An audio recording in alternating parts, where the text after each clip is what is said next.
कृष्ण भगवान ने क्या कहा है? कर्म कर, फल की चिंता मत कर। फल की चिंता मत कर, फल तेरे हाथ में है ही नहीं, फल मेरे हाथ में है, मैं दूंगा फल। तू कर्म कर केवल। अगर तू फल की चिंता करेगा, फल भी नहीं दूंगा, देने वाला तो मैं ही हूं। और हमारे यहां लोग यही गलती करते हैं, ज्वाइन होती पूछता है इतना काम करने पे मेरे को क्या आएगा। लेकिन बाद में कृष्ण भगवान ने अर्जुन को पूछा, पार्थ मैं भी उत्सुक हूं ये बात जानने के लिए कि तुमने मेरे को क्यों चुना। तो अर्जुन का जवाब था, प्रभु कर्म तो मैं करूंगा, केवल आपका मार्गदर्शन चाहिए। आप इस आरसीएम की दुनिया के बाहर सोचकर बताओ, कोई कहता है मैं तुम्हारा घर बनवाऊंगा, लेकिन आरसीएम वही अभियान है, पहले जिस दिन आप अपनी टीम के 10 लोगों का महल बनवा दोगे, उस दिन आरसीएम आपका भी बनवा देगा। बस ये भावना आपकी होनी चाहिए। बहुत लोगों ने हमसे पूछा, आपने श्रीमद् भागवत गीता जी को ही क्यों चुना? इसको एक बार ध्यान से पढ़ लो, आपको आरसीएम समझ में आ जाएगा। जब आपके कोर्ट में गवाही होती है तो जज गीता जी हाथ में रख के कहता है, इसको हाथ पर रखकर कसम खाओ मैं जो भी कहूंगा सच कहूंगा, सच के सिवा कुछ नहीं कहूंगा। आरसीएम भी क्या कहता है, आपको आगे बढ़ना है तो आप जो भी फील्ड में कहोगे सच कहोगे, सच के सिवा कुछ नहीं कहोगे, कुछ नहीं कहोगे। दूसरा क्या लिखा है इसमें? कृष्ण भगवान ने क्या कहा है? कर्म कर, फल की चिंता मत कर। फल की चिंता मत कर, फल तेरे हाथ में है ही नहीं, फल मेरे हाथ में है, मैं दूंगा फल। तू कर्म कर केवल। अगर तू फल की चिंता करेगा, फल भी नहीं दूंगा, देने वाला तो मैं ही हूं। और हमारे यहां लोग यही गलती करते हैं, ज्वाइन होती पूछता है इतना काम करने पे मेरे को क्या आएगा? कुछ नहीं आएगा। केवल आप इस भावना से काम करो कि मेरे साथ जो लोग आएंगे उनके घर में मैं डॉक्टर को एंट्री नहीं लेने दूंगा, मैं इस भारत को स्वस्थ करूंगा। वो इतना फल देगा आपको आरसीएम में, आप संभाल नहीं सकते, संभाल नहीं सकते। और क्या लिखा?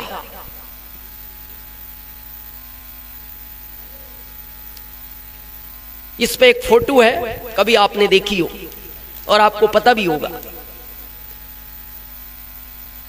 कृष्ण भगवान रथ चला रहे हैं, अर्जुन पीछे बैठे हैं।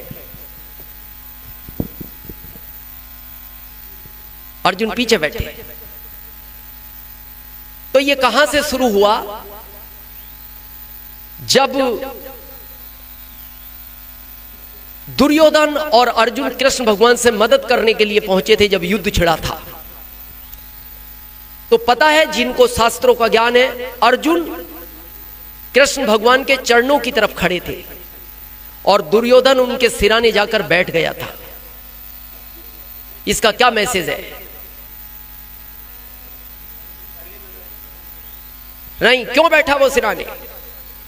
उसको ईगो था कि मैं घमंड में हूं। और आप में भी कई लीडर गलती करते हैं, जरा सा लेवल बढ़ा आप में भी घमंड आ जाता है। घमंड आने में युद्ध हार गया था वो। ये ध्यान रखना, जितने भी सीनियर हैं, हमारे शास्त्रों में उल्लेख है, जिस वृक्ष पर फल ज्यादा होते हैं वो उतना झुका रहता है, उतना ही झुका रहता है।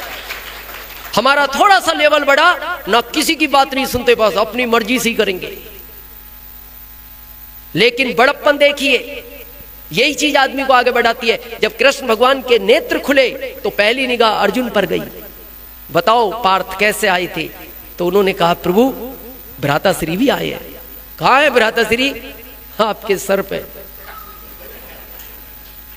वो तो सिरहाने बैठा था।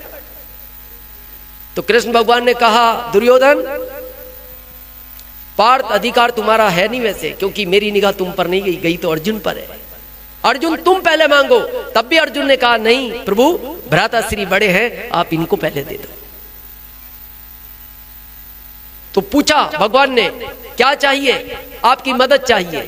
तो बोले, ध्यान से सुनो दुर्योधन, एक तरफ मैं रहूंगा, एक तरफ मेरी सेना रहेगी, और मैं भी हथियार नहीं उठाऊंगा। तो दुर्योधन ने कहा, फिर आपका क्या करेंगे? निठल्ला आदमी, हथियार नहीं उठाओगे, युद्ध नहीं लड़ोगे, काम के क्या? सेना दे दो। सेना ले गया, सेना वो, लेकिन बाद में कृष्ण भगवान ने अर्जुन को पूछा, पार्थ मैं भी उत्सुक हूं यह बात जानने के लिए कि तुमने मेरे को क्यों चुना।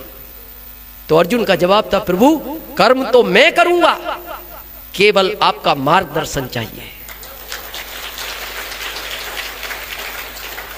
तो कृष्ण भगवान ने कहा था, अर्जुन मैं भी एक वादा करता हूं, अगर तुमने मेरी एक भी बात नहीं टाली तो युद्ध जिताने की गारंटी मैं लेता हूं। अब आपके यहां कृष्ण भगवान कौन है? आरसीएम का गुरुकुल। गुरुकुल, गुरुकुल को मान लो अपनी अपलाइन। कोई नहीं जमता, टीसी सर को अपना अपलाइन मान लो। हमने माना है 15 अगस्त, और हम आपको ये प्रत्यक्ष उदाहरण देते हैं। हम नहीं आते थे अभी तक गुरुकुल में, हम 15 अगस्त के बाद आए हैं और रियल में हमारा जो जीवन चेंज हुआ है। मतलब आज हमारा परिवार हमसे एक बात बोलता है, आप पहले गुरुकुल में क्यों नहीं आए? इतना चेंज हुआ है हमारे अंदर। गुरुकुल बहुत बड़ी ताकत है हमारे इस अभियान की। आप 21 दिन आओ, आपको अच्छा नहीं लगे फिर बाहर हो जाना, लेकिन हमारे कहने से 21 दिन आओ, केवल 21 दिन। 21 दिन में तो क्या बुराई है, 21 दिन बाद बाहर हो जाना, लेकिन 21 दिन आकर देखो, चमत्कार है वहां। और हम ये ओपन बोलते हैं, उस समय वहां एक ईश्वरीय शक्ति काम करती है और वो हमें इसमें नजर आती है। शायद वही ईश्वरीय शक्ति काम करती होगी जो गुरुकुल से संदेश निकलते हैं। अब आखिरी है तो बहुत सारे, आखिरी सुनते हैं। देखो आरसीएम की नींव क्यों इस पर पड़ी है।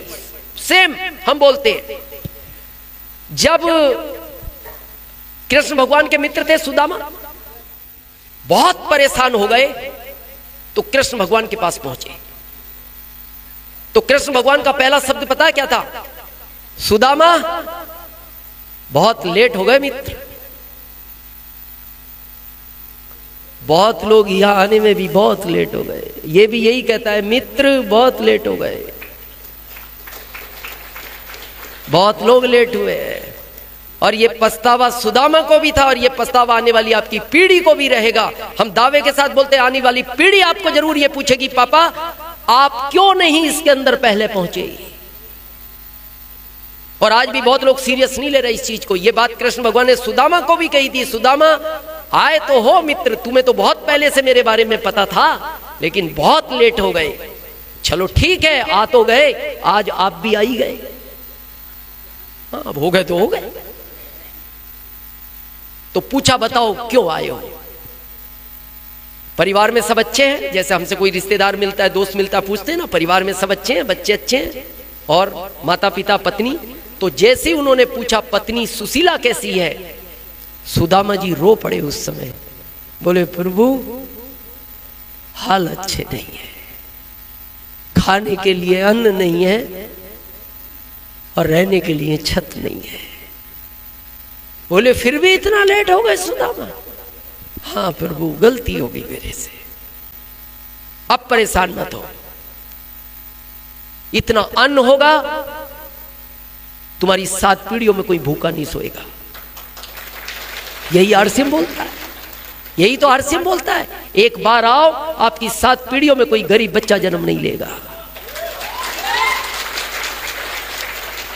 दूसरा कहा छत नहीं है तो विश्वकर्मा जी को आदेश दिया, विश्वकर्मा जाओ और सुशीला का ऐसा महल बनाओ जो दुनिया में किसी का ना हो, दुनिया में किसी का ना हो।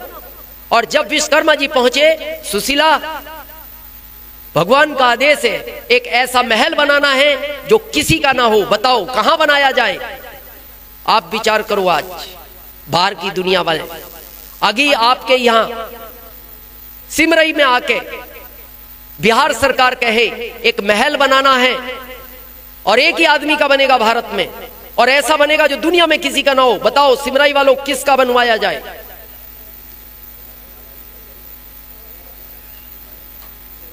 क्या लगता है? हाँ लड़ाई कर लेगा, मेरा बनाओ। आप में हिम्मत नहीं है ये कहने की किसी का भी बना दो।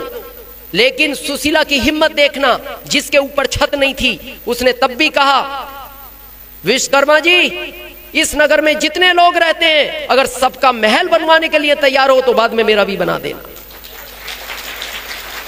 तो विश्वकर्मा जी ने कहा एग्रीमेंट एक का है, एग्रीमेंट मेरा एक का हुआ है भगवान से, और आपको भी कहते बिहार सरकार एक का ही बनेगा, तुम बताओ अब, बाकी का तो नहीं बनवाएंगे हम। अब बोलो, आप में हिम्मत नहीं है ये कहने की फिर किसी का भी मत बनाओ तो मेरा भी मत बनाओ।